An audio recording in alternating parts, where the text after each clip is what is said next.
Hi, everyone. Good evening from Mobile, Alabama. My name is Maya D'Andrade. I am the Director of Global Outreach at the University of South Alabama. So we're situated at the very bottom of the state. We're actually a port city, so we're on the water. Usually pretty warm. It's a little bit chilly today, but typically we have warm weather. So if you're a fan of that, we'd love to have you. But let's get started. We're going to talk about a little bit about, of course, the university, and I'm happy to answer questions about that. But we will also mainly be talking about creating a winning resume. So this will be pretty focused on an academic resume, and we'll talk about the difference between your general career resume versus your academic resume and what the key differences are. And we'll go over the components, what you need to look for, what you need to have in there. Things to avoid, especially. And then we'll have quite a bit of time, I think, for a Q&A session. So I'm happy to answer questions here or in the booth once we wrap up. So I think we can go ahead and get started. Let's see.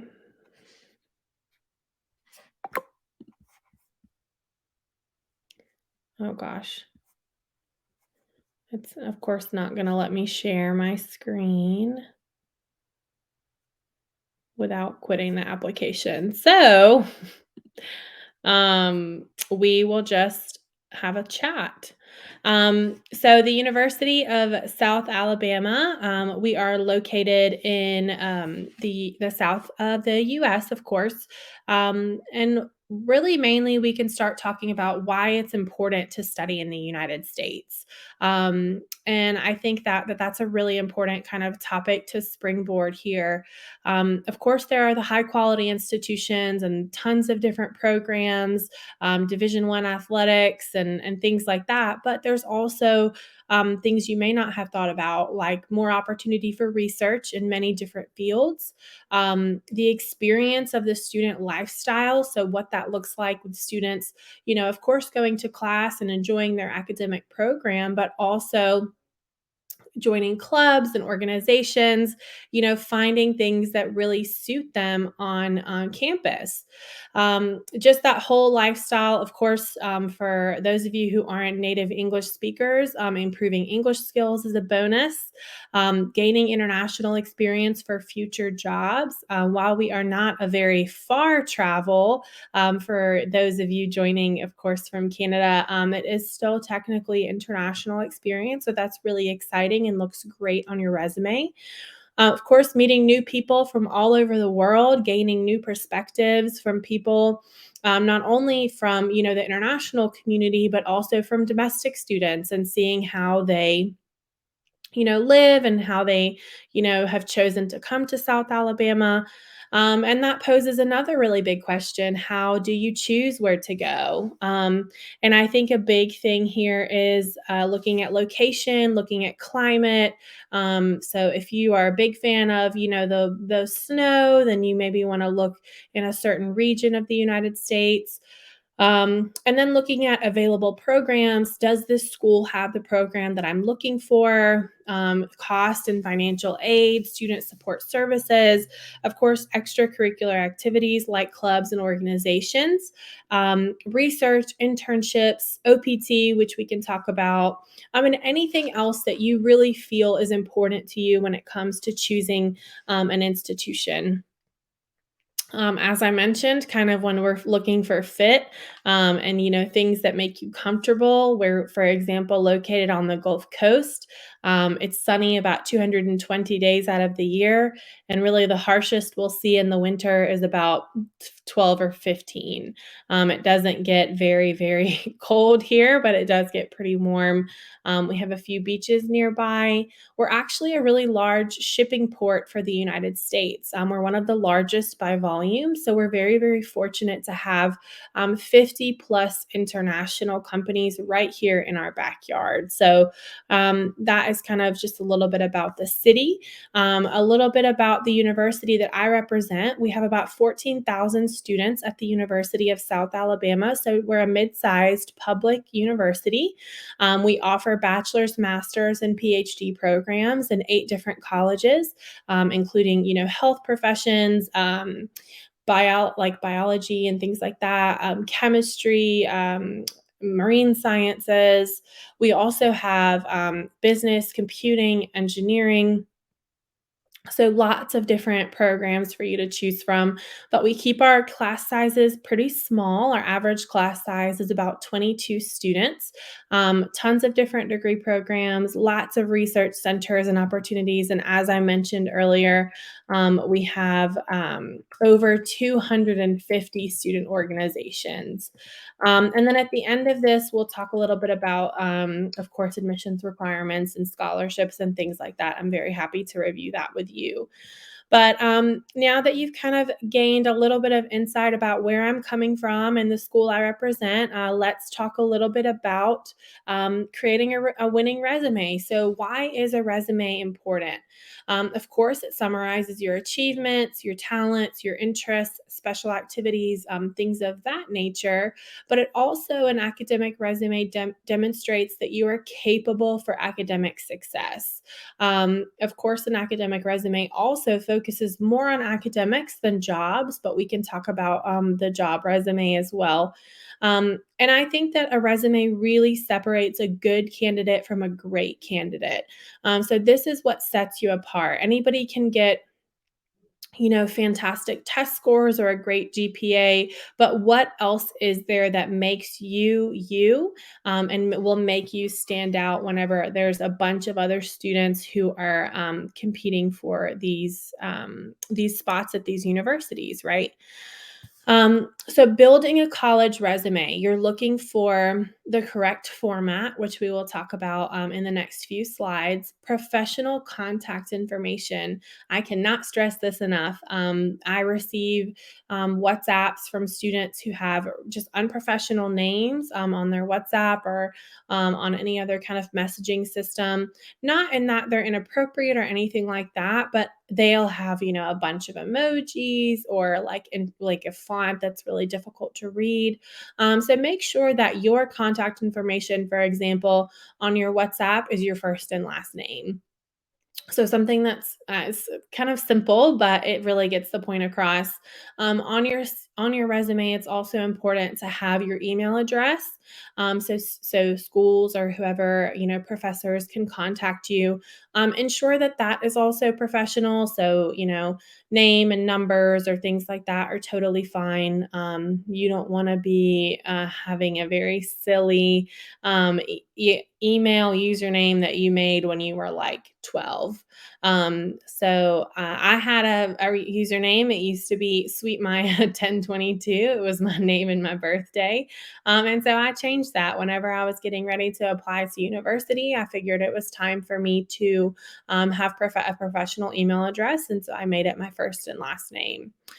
Also, a component that, for some may be, not really necessary is an objective statement. So, what is the objective statement on your resume? That is going to be right under your contact information, but before all of your kind of resume meat, really. Um, and a lot of people are straying away from using objectives, and that's absolutely fine. You don't necessarily always have to have it, but it is helpful if you do want to put an objective statement that you include specific information about the university you are applying to. This shows that you have done your research and that you know exactly what you're looking for. Other things that are of course going to be on a college resume are your previous education, any relevant experience or coursework, special skills. And once you feel like you have it done and you've read it through and proofread your resume, have peers also proofread your resume. So people that you really respect that will actually go through and look at your resume, make sure that they go through it line by line and make sure that it makes sense. So I've kind of given you 8 categories to look at whenever it comes to your resume, and let's get into each and every one of those. So for the format, you're looking for kind of a simple layout. You don't want huge white spaces, blank spaces, but you don't want it to be super busy as well. So you just want it to be clean. You want it to have the necessary relevant information, and that is all. There are, applications, of course, like Microsoft Word that has the templates, but if you're looking for something a little bit different, but also clean, there's, the web application Canva, and that has a lot of free templates to create a resume. I made my resume in Canva with a free template, and it looks great, I think. And you want to make sure that your resume is chronologically formatted. So make sure the dates are in order, and things make sense in that way. The next category is the contact. So, like I mentioned, make sure it's your first and last name, the same that is going to be on your application. So, it's your legal name. That way, they know to attribute that document to you. If relevant, your state or your province or something like that, and then a current number and email address. If you're only reachable on WhatsApp, specify that. If you're reachable via phone, message, WhatsApp, whatever, you can just put your number and make sure that you include your country code. The next category is the objective. So, like I mentioned, this is kind of a resume summary. So, this will be where you kind of do a general overview. It's 1 to 2 sentences where you sum up your skills really short, and you sum up, why you're submitting this resume. And you can look up, objective examples on Google, and that will kind of help give you a framework really for what to look for and how you want to format this. The next category is education. So the next section is going to be including the name and location of previous schools. So even if it's just you're applying for an undergraduate, you would just include the name and location of your high school, your graduating GPA. Already if you're not sure, like you haven't received your final GPA, or you're waiting for some exams to be graded, or what have you, just put the GPA that you have that's the most current. And you can make a note that you're waiting for the final, but that's not necessary. And then you can also include here your honors and achievements. So if you're a part of an honor society or organization, if you've received an award, for any kind of top student award or things like that, this is a good place to include that information as well. So for your next section, it's going to be experience, and that is going to include things like volunteer work, extracurricular activities. So any clubs and organizations that you're a part of. This is going to be different from your like honor societies and things like that. This is just straight extracurricular activities. And then any professional affiliation. So this is really more towards students going for a master's or a PhD. A lot of times you'll be affiliated with an organization that is related to your prospective course of study. If you are coming in as an undergraduate, you're doing your bachelor's application, this is not something you should worry about. And the coursework section, this is a optional section. It depends on if you're doing, IB or AP or anything like that, dual enrollment. You can include those there. If you're coming to a university for a master's or PhD, and there is relevant courses that you feel, make you a perfect candidate for this master's or PhD program, you can include that here as well. For the skills section, so this is your final section, you'll include hard skills and soft skills. You'll also include special keywords, time management, or reliable, or things like that. There's a quick search will bring you a list of so many keywords that you can add. You just need maybe 5 or 6. Don't overdo it. They don't need the list of 50 keywords or anything like that. Just, 5 or 6, or maybe even less than that, words that you really feel like describe you. So if you're dependable, you have good time management skills, those are great things that universities are going to look for, and frankly, future employers as well. Hard skills and soft skills are things like, proficient in Microsoft Office or proficient in Canva or proficient in something like that. And then those are going to be another skill would be like good with communication and things like that. So this is where you can really brag on yourself and say, hey, these are the things that I feel like I do very well. And so that is going to be what you're really looking for. And then finally, for proofreading, take a break before. You've been working on this for a while, so take a day or two if you have time, or at least a couple of hours. Step away from the computer, and then you can come back, sit down, read every word, and you can share it with a peer. And make sure that this is somebody that you're really trusting to make sure that they're going to comb through it and do it correctly and properly. So, why submit an academic resume? So, of course, the most obvious reason is for colleges that require or encourage resume submission. If they encourage it, do it, even if it's not required. And they say, oh, you can submit a resume. There is no harm in doing it. It gives them a little bit more information about you. Also, for scholarship applications, some will require a resume or CV. Some honors college or honors applications will also require that as well. And a lot of graduate school applications will require a resume or CV as well. And so that kind of wraps up the resume portion. I hope that that was helpful and you have a better idea of, what is important to include in an academic resume. The difference here, if you're looking to do a resume for a job application, you really wouldn't include things like relevant coursework or anything like that, but hard skills, soft skills, previous education, previous experience, that is all helpful. And I would, if you don't want to do an objective, I would do a cover letter, especially if you're applying for a position somewhere, to work. So I think that that really sums it up. Of course, I'm going to put my email address in the chat, but you're welcome to visit me at the University of South Alabama booth. And I'm happy to answer any questions that you have. I'll be there until 9 o'clock. So I think we have one question in the chat, and I'll be happy to answer it live now. It's a great question. So, in general, should information on the resume be based on the last 2 years of high school? That is up to you. I think that that's sufficient if you really feel like that is what's relevant and that is where you can showcase that you know what you're doing and you've done these courses or you've been a part of these extracurriculars. Great. If you started doing clubs and organizations and volunteer work as a freshman in high school, you can include all 4 years. There is no harm in that either. So I guess really it's up to you. And that's really great, when you can have the flexibility to showcase what you really feel is important about yourself, academically and professionally.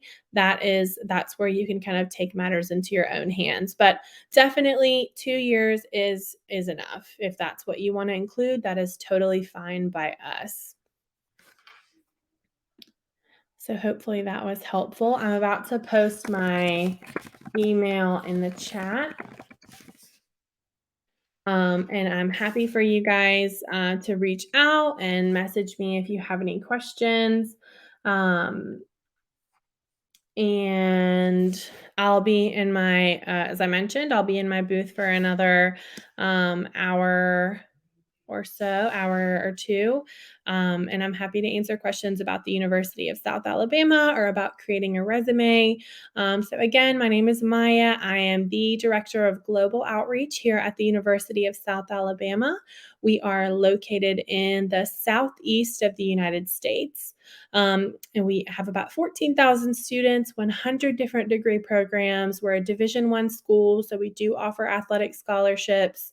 We have actually two students from Canada that joined us this last semester. They're American football players, so we're happy to have them here at USA. And I'm happy to connect you with them if you would like to speak to somebody who is Canadian. Glad to make that connection as well. Thank you guys so much for joining. We definitely have time for Q&A, so I'll hang around and enjoy the rest of the showcase.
Feel free to post any questions in the Q&A box. I'll be glad to answer them either via message or live, whatever you're most comfortable with.